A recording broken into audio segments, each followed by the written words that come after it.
നമസ്കാരം എല്ലാ സുഹൃത്തുക്കൾക്കും ഒരിക്കൽ കൂടി ഫുട്ബോൾ കിക്ക് എന്ന യൂട്യൂബ് ചാനലിലേക്ക് വീണ്ടും സ്വാഗതം. അപ്പോൾ ഗൈസ്, കേരള ബ്ലാസ്റ്റേഴ്സിനെ കുറിച്ചും ഇന്ത്യൻ സൂപ്പർ ലീഗിനെ കുറിച്ചുമുള്ള ഏറ്റവും പുതിയ അപ്ഡേറ്റിലാണ് ഇന്നത്തെ വീഡിയോയിലൂടെ നമ്മൾ നോക്കാൻ പോകുന്നത്.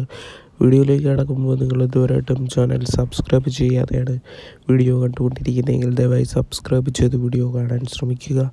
അപ്പോൾ ഗൈസ്, നമുക്ക് ആദ്യത്തെ അപ്ഡേറ്റിലേക്ക് തന്നെ കിടക്കാം. ഇന്ത്യൻ സൂപ്പർ ലീഗിൽ മികച്ച പ്രകടനം കാഴ്ചവെച്ചുകൊണ്ടിരുന്ന ടീമായിരുന്നു മോഹൻ ബഗാൻ സൂപ്പർ ജയൻസ്. എന്നാൽ ഈ സീസണിൽ അടുപ്പിച്ച് കുറച്ച് മത്സരങ്ങൾ മോഹൻ ബഗാന് തോൽവി ഏറ്റുവാങ്ങേണ്ടി വന്നിട്ടുണ്ടായിരുന്നു. അതുകൊണ്ട് തന്നെ മോഹൻ ബഗാൻ സൂപ്പർ ജയൻസിൻ്റെ ഹെഡ് കോച്ചായ ജുവാൻ ഫെറാൻഡോ ഇപ്പോൾ ടീം വിട്ട കാര്യം ഒഫീഷ്യലായിട്ട് തന്നെ മോഹൻ ബഗാൻ അറിയിച്ചിട്ടുണ്ട് സോഷ്യൽ മീഡിയ പേജുകളിലൂടെ. എന്തായാലും ഏതാനും മിനിറ്റുകൾക്ക് തന്നെ ശേഷം മോഹൻ ബഗാൻ അവരുടെ പുതിയ കോച്ചിനെയും പ്രഖ്യാപിച്ചിട്ടുണ്ട്.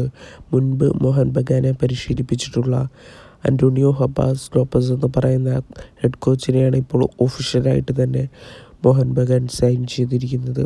എന്തുകൊണ്ടാണ് ജുവാൻ ഫെറാൻഡോ ടീം വിട്ടതെന്നാണ് ആരാധകരുടെ ചോദ്യം. എന്തായാലും ജുവാൻ ഫെറാൻഡോയുടെ സമ്മതത്തോടെ തന്നെ ഒരു മ്യൂച്വൽ കോൺട്രാക്ട് ടെർമിനേഷൻ തന്നെയാണ് നടന്നതെന്നാണ് നമുക്കറിയാൻ സാധിച്ചിരിക്കുന്നത്. അതുകൊണ്ട് തന്നെ ആയിരിക്കണം അന്റോണിയോ ലോപ്പസിനെ പോലെയുള്ള മികച്ചൊരു ഹെഡ് കോച്ചിനെ ഇപ്പോൾ മോഹൻ ബഗാൻ സൈൻ ചെയ്യിപ്പിച്ചിരിക്കുന്നത്. എന്തായാലും വരും മത്സരങ്ങളിൽ മോഹൻ ബഗാൻ്റെ സൂപ്പർ പ്രകടനം നമുക്ക് കാണാൻ സാധിക്കുമെന്ന് തന്നെ കരുതി അടുത്ത അപ്ഡേറ്റിലേക്ക് കടക്കാം. കഴിഞ്ഞ സീസണിൽ FC ഗോവയ്ക്ക് വേണ്ടി മികച്ച പ്രകടനം കാഴ്ചവെച്ചിട്ടുള്ള വിദേശ താരമാണ് ഇഗർ കുട്ടോക്സിന.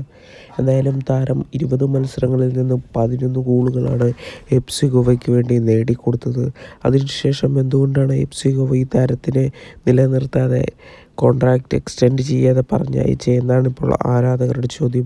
എന്നാൽ നിലവിൽ ഏറ്റവും പുതിയ അപ്ഡേറ്റിലൂടെ നമുക്കറിയാൻ സാധിച്ചിരിക്കുന്നത് ഇഗർ കുട്ടോക്സിന എന്ന് പറയുന്ന ഗോൾ അടിമിഷനെ ഇപ്പോൾ സ്വന്തമാക്കാൻ ഒരു ISL ക്ലബ്ബ് രംഗത്തുണ്ട് എന്നാണ്. അങ്ങനെയാണെങ്കിൽ അത് കേരള ബ്ലാസ്റ്റേഴ്സ് ആകാൻ ചാൻസ് കൂടുതൽ തന്നെയാണ്. ഇഗർ കുട്ടോക്സിനെ പോലെയുള്ള ഒരു മികച്ച താരത്തിനെ ബ്ലാസ്റ്റേഴ്സ് സൈൻ ചെയ്യിപ്പിക്കുകയാണെങ്കിൽ അതൊരു മികച്ച സൈനിക തന്നെയാണ്. വീഡിയോ ഇവിടെ ചേർത്ത് ഇഷ്ടപ്പെട്ടെങ്കിൽ ലൈക്ക് ചെയ്യുക. Thank you.